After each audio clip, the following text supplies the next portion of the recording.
His job was simple: analyze soil samples, check the water's mineral content, and confirm whether this corner of Verifor could sustain a permanent outpost. Nothing about the assignment had required him to venture this deep into the wilderness.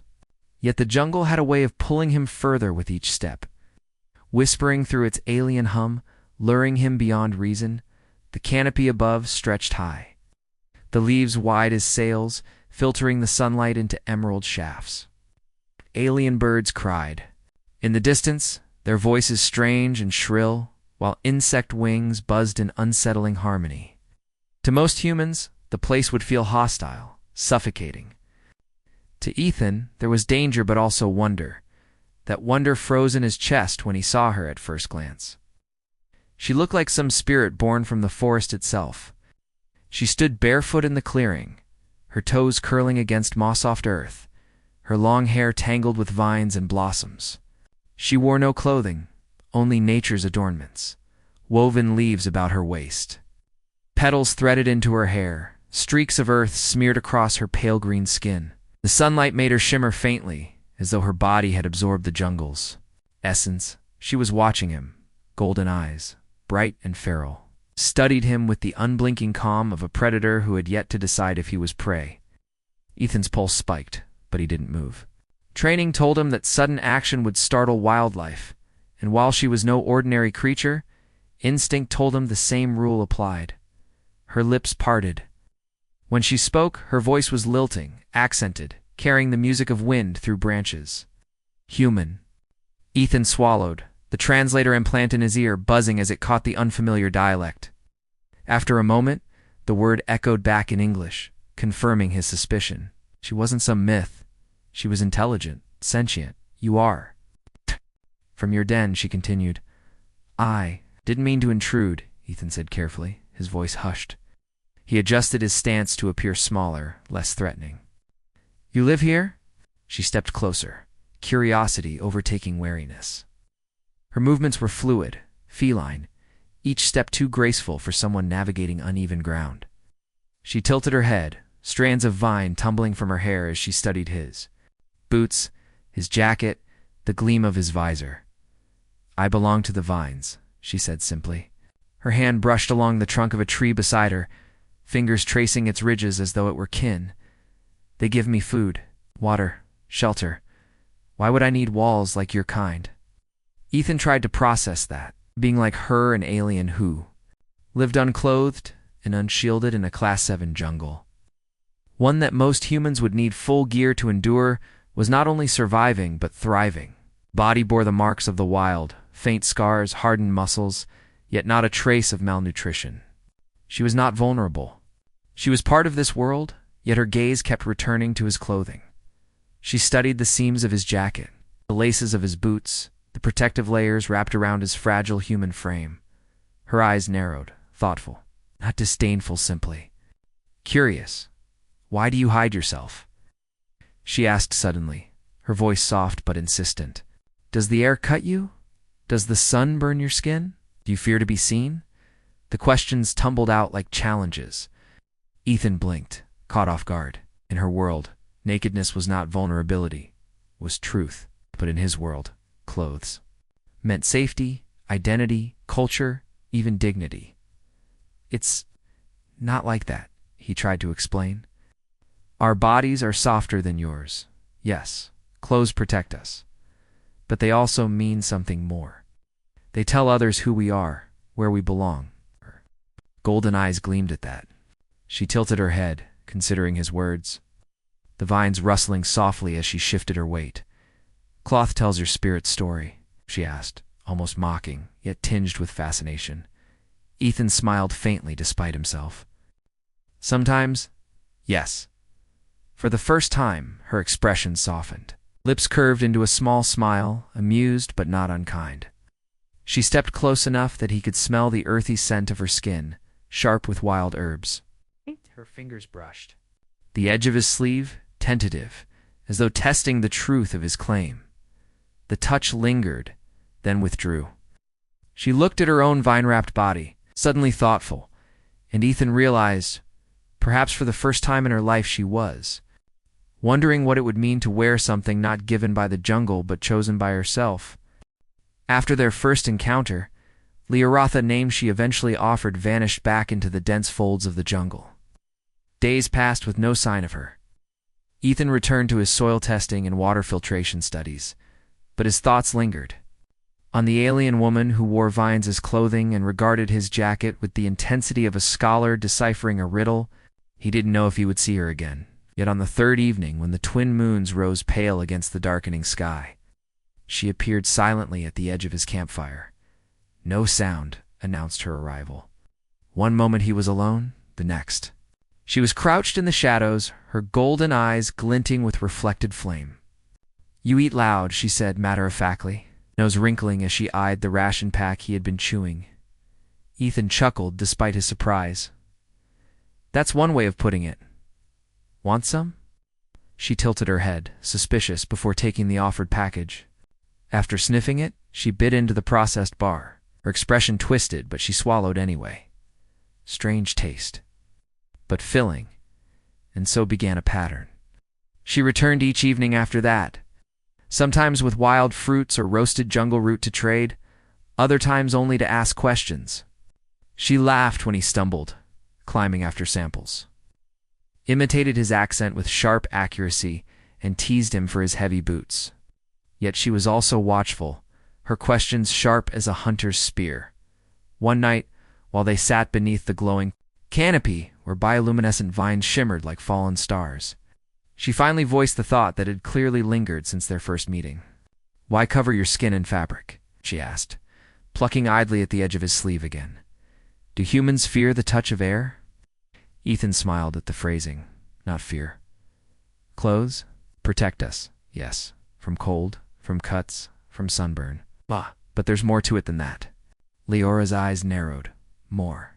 They're part of who we are," Ethan explained, searching for the right words. "Clothes can show what tribe you belong to, or what work you do, or what mood you're in, sometimes even what dreams you carry." Liara laughed softly, but there was no malice in its homely disbelief. "So cloth tells your spirit's story?" "Ridiculous, is it?" Ethan asked, leaning forward. "Think about your vines. You don't wear them only because they cover you, do you? You choose the bright flowers sometimes. You tie the vines in different ways. Doesn't that say something about you?" Her lips parted, as if she wanted to argue, but no words came. She glanced down at the garland around her waist, at the blossoms woven into her tangled hair. Had thought nothing of it before, but suddenly the vines felt childish, primitive, insufficient. She looked back up at him, curiosity burning stronger than her pride. "And if I wore your cloth, would it change the story others see?" "Yes," Ethan said without hesitation. "It could, but only if you wanted it to." That was the night she made her decision. When Ethan prepared to leave the jungle and return to Meridian Station for resupply, Liara surprised him by appearing at dawn, standing on the roots of an ancient tree. "Take me," she said simply. "Take you," Ethan echoed, "to see this cloth world of yours." Her jaw tightened, as though she feared he would laugh. "I want to know its story." Ethan blinked, then grinned. "All right, but it won't be anything like the jungle." Her eyes glowed with challenge. "Then let it try to impress me." The journey was disorienting for her. The shuttle ride from the jungle's edge to the orbiting station left her gripping the armrests. Golden eyes wide as the atmosphere thinned and the stars appeared. She had known the sky as a canopy of leaves. Now it stretched infinite and black, dotted with fire. By the time they stepped into the polished atrium of Meridian Station's central mall, Lyra's confidence had faltered. If the jungle was a chorus of life and decay, the mall was its opposite: sterile, artificial, overwhelming. Bright lights gleamed off the polished floor. Holographic advertisements flickered, projecting smiling models draped in glittering fabrics. Music hummed from unseen speakers, blending with the murmur of voices in a dozen alien tongues. Humans strolled with shopping bags, aliens with multiple limbs, adjusted scarves, and jewelry. Children tugged at their parents, darting excitedly toward toy kiosks. Liara clutched Ethan's arm, her posture suddenly defensive. "This place smells wrong." "Perfume," Ethan explained gently, noting the way she wrinkled her nose. They use sense to sell things here.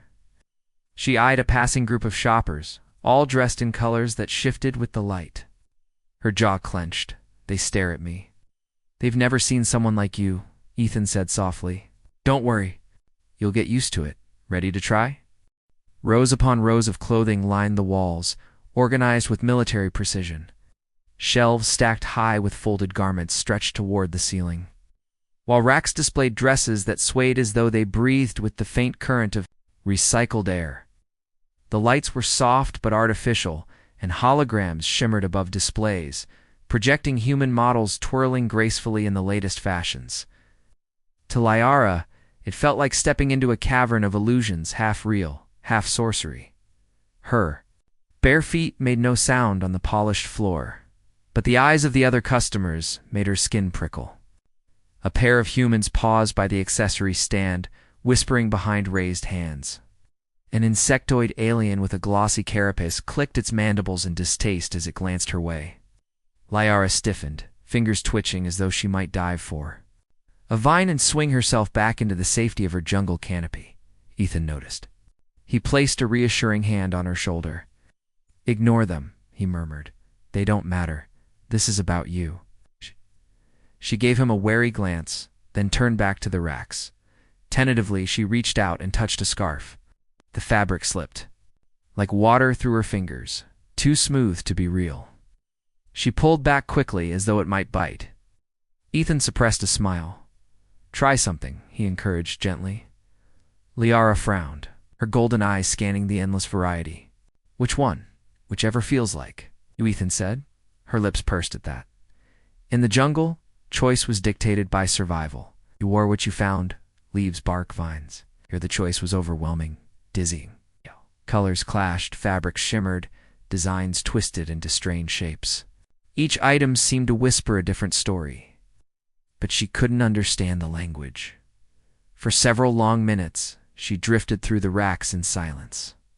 She touched a shimmering violet gown, its sequins sparkling like starlight, then quickly recoiled, too loud. She examined a stiff leather jacket, her eyes narrowing in interest, but she shook her head after a moment. Too heavy. At last, her gaze fell on a simple cream-colored sundress with green patterns curling across the fabric like vines. Her breath caught. That one felt closer. She plucked it from the rack and held it against her body, glancing at Ethan with uncertainty. This. Ethan smiled warmly. Perfect. Try it on. The shop attendant, clearly bemused, pointed them toward the fitting rooms. Liara hesitated at the curtain, as though stepping into a trap. Ethan waited outside, arms folded, trying to imagine what was going through her mind. Inside, Liara studied the garment with suspicion. The concept of stitching was alien to her. She tugged at the zipper, puzzled. After a few minutes of struggling, she growled in frustration. Ethan, he chuckled from outside the curtain. Need help? Her voice was low, begrudging. Yes. Kim stepped in just enough to explain the zipper, guiding her hands. She glared at the contraption as though it were a puzzle meant to humiliate her, but slowly, she slipped the dress over her head.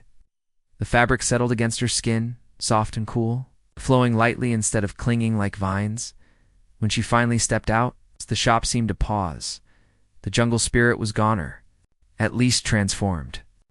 Where once she had looked like a wild daughter of nature, now she looked like someone on the threshold of another world. The cream of the dress made her green-tinged skin glow, while the vine patterns seemed to grow out of her as though fabric had learned her story and woven it into itself. Ethan's breath caught. For a moment, he couldn't speak. You look beautiful, he said at last, his voice hushed. Liara turned to the mirror. Her reflection startled her. She touched. The fabric tugged at the hem, studied the way it draped her body. She had expected to feel trapped, suffocated. Instead, she felt different. Not less herself, but somehow more. The vines in her hair still marked her as jungle-born. But the dress spoke another truth. She could walk in both worlds. Her golden eyes softened. And for the first time, she allowed herself to smile not. mocking grin, not a feral flash of teeth, but something gentler. Strange, she murmured, tilting her head at her reflection. I feel as though I carry two stories now. Vines and cloth.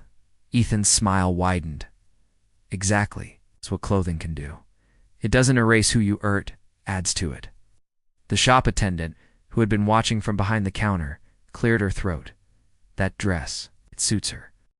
At first, the dress felt like a triumph. Liara walked out of the fitting room with her head high, her bare feet silent on the polished floor, the cream fabric swaying lightly with each step. For a brief glowing moment, she felt something she had never experienced before, the weight of eyes that did not simply see her as a jungle creature, but as something else someone knew. But that fragile moment cracked almost immediately. A pair of human shoppers stopped mid-stride, whispers, sharp as daggers. Plain dress-up, one muttered, just loud enough to carry. Probably doesn't even understand what she's wearing. Another laugh followed, mean and dismissive. Civilized alien, trying to look refined. Liara's ears twitched. She didn't understand every word, but tone alone was enough.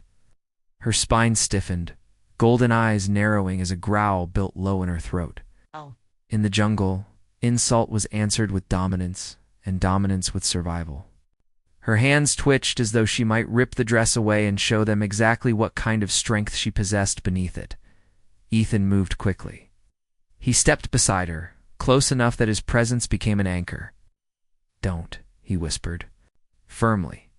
Not here. Her eyes snapped to him, fury flashing. They mock me, she hissed. Do they think cloth makes them higher than me? Yes, Ethan admitted, his voice quiet but steady. Some do. Some people use clothes like armor to make themselves look stronger, richer, more important. They let fabric build their pride. Lyra's fists clenched tighter. Then they are fools. In the jungle, vines do not make me hunt better. Teeth, claws, spirit. That is what keeps me alive. Not this. She yanked at the hem of the dress in frustration, the fabric twisting in her grip. Ethan placed his hand gently over hers, steadying her before she tore it. Listen to me, Liara. Clothing can be armor, yes. But it can also be chains if you let others decide what it means for you. She stared at him, still bristling, but his words gave her pause. They moved to a quieter corner, away from the whispers and judging eyes. A fountain gurgled softly nearby, its cascading water glowing faintly with bioluminescent minerals imported from another world. Liara sat on the edge, the dress pooling around her legs. For a long while she said nothing, only watched the water sparkle. Finally, her voice broke the silence, softer this time. Ethan, am I less myself in this fabric? The question was fragile, trembling with something he had not expected. Doubt. The jungle had taught her pride, defiance, survival, but not uncertainty. For her to ask this meant the mocking voices had pierced deeper than she wanted to admit. Ethan crouched in front of her, so she had to look at him. His expression was earnest, his words deliberate. No, you're not less, you're more. Because you chose it. That's the difference. The jungle gave you vines. But this, you reached out for it. You wanted to try? The choice makes it yours, not theirs. Her golden eyes searched his face, looking for deceit. But Ethan's gaze was steady, his sincerity unshaken. Slowly, her fists unclenched and her shoulders relaxed, though the fire in her eyes did not fully fade. Choice, she repeated, rolling the word on her tongue as though tasting its weight. Yes, Ethan said.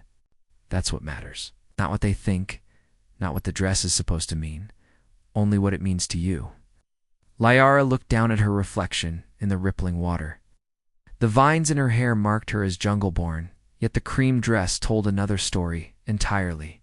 She saw both layered together, not canceling one another, but coexisting. Her lips curved into a faint, almost reluctant smile. So I can wear vines and velvet both? Spirit and cloth? Ethan grinned. Exactly. You don't have to choose. One world over the other, you can carry both. For the first time since stepping into the mall, she laughed. Not mockingly, not bitterly, just a light, genuine laugh. Heads turned at the sound, but this time she didn't flinch. She met their gazes, bold as ever, daring anyone to challenge her right to exist in both skins. The mockery of strangers had nearly undone her. But Ethan's words gave her something new to hold on to. The realization that clothing wasn't just about protection or display, was about agency. The vines of the jungle had been survival. The velvet of the mall was freedom. The soft rustle of fabric echoed in Mara's ears as she stood in front of a tall mirror framed in pale gold. For the first time in her life, she was not draped in vines or leaves from the jungle. She was wrapped in a flowing dress of velvet blue, the fabric so smooth it felt like water between her fingers. The alien girl stared at her reflection as if confronting a stranger. She hardly recognized the figure looking back at her, graceful, regal, and undeniably different from the untamed creature she had always been. Her eyes glimmered with uncertainty. Was this really her, or just a disguise to hide the wildness she carried inside? Beside her, Daniel watched silently, sensing the storm inside her eyes. He had expected joy, perhaps laughter, maybe even that mischievous grin she often gave when mocking human things. Instead, there was stillness. "What do you see?" he asked gently. Mara tilted her head, studying her reflection. "Not me," she said slowly. Then she touched the mirror with claw-tipped fingers, as if testing whether the image was real. "But maybe who I could be." That single admission struck Daniel more than any protest. It wasn't rejection. It wasn't fear. It was possibility. Walk out of the boutique was different this time. Earlier, Mara had been wide-eyed and awkward, tugging at clothes she didn't understand. Now she moved with a tentative pride.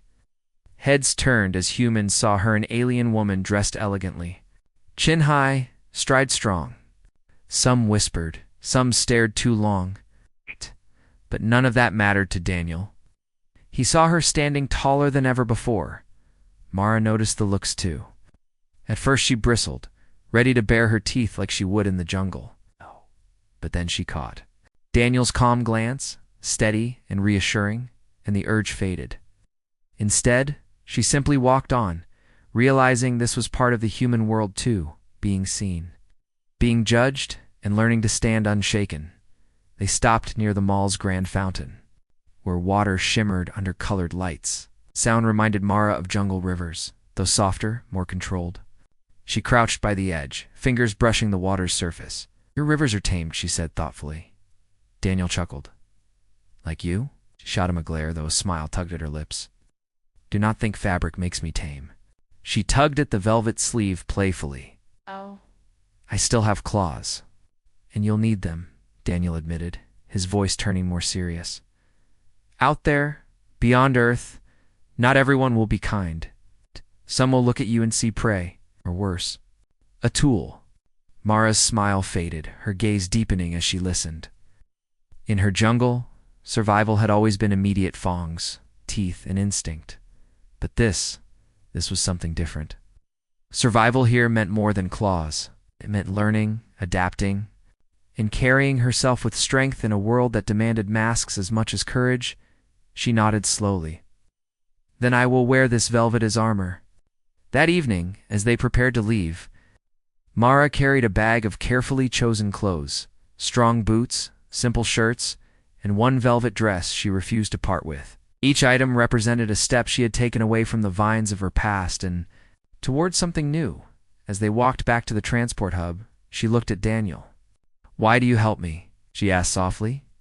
He didn't answer immediately. He thought of the first day he'd found her in the jungle, feral and fierce, living without walls or rules. He thought of her raw laughter, her wild defiance, her hunger to understand everything human. Because he said at last, "I believe you'll remind us who we are." Sometimes humans forget, but you carry truth in your claws and honesty in your eyes. Mara studied him for a long moment, then smiled faintly. "Strange human. Yeah. You guide me, but perhaps I guide you too," as the mall lights dimmed behind them and night wrapped the city. Mara's steps felt different. She was no longer only the jungle girl in vines, nor yet fully the woman reflected in velvet. She was something in between, a bridge between wild freedom and human civilization. And for the first time, she wasn't afraid of the in-between. She carried both worlds within her now, vines and velvet alike. And with Daniel at her side, she felt ready to face whatever lay beyond the stars.